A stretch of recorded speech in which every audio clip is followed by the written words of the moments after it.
So here we have the Mini hatchback on a 67 plate. I'm going to start off firstly by showing you around the outside of the car, and then we'll hop in and run through some controls on the inside of it. From the outside, you can see it's got black alloy wheels to match the roof and mirror caps, and it's the 5-door hatchback.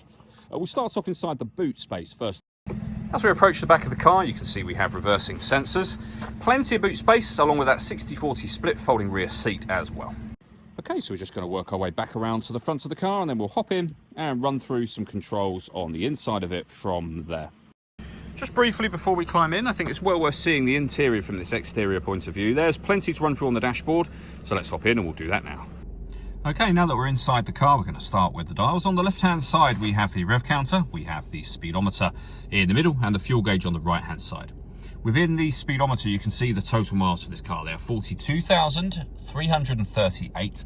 You can change the information displayed above that for various bits of trip computer, fuel economy information, and you can have this digital readout for the speedometer displayed as well. Working our way over to the center, we have the main screen for the car. So firstly, the movement that you see me making on the screen is being done using this dial just here and the collection of buttons that surround it. But you can do basically everything from the dial. So radio, you can rotate to the radio, push it down, you can see we've got AM, FM and DAB. To listen to your own music, go to the multimedia heading, and you can see we got USB input, Bluetooth audio and auxiliary input as well. Then your phone, which you can pair up, of course. Once you've done that, you can make and receive phone calls and listen to your music as well. We have contacts, mini connected, vehicle information and settings menus. The main volume for the stereo is just here as well.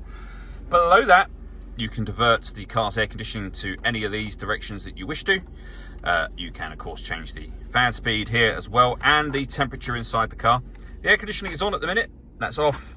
Back on again. You can recirculate the air that's in the car. That's a great way of heating it up or cooling it down quickly, depending on the temperature you set here, of course. Have a heated rear screen as well. Below that, you can turn off your traction control. You can turn off the stop and start. This car is designed to cut out when it's stationary in traffic, which in turn will save you fuel. The system is off when that light shows. This button starts and stops the engine itself. We have a 12-volt charging socket, USB and auxiliary inputs, 2 cup holders, in the gear lever for the 6-speed manual gearbox. All that leaves me to say is thank you for taking the time to watch this video. If you'd like to come and see the car for yourself and have a test drive, please feel free to give us a call here at Surrey Specialist Cars. We'd love to hear from you.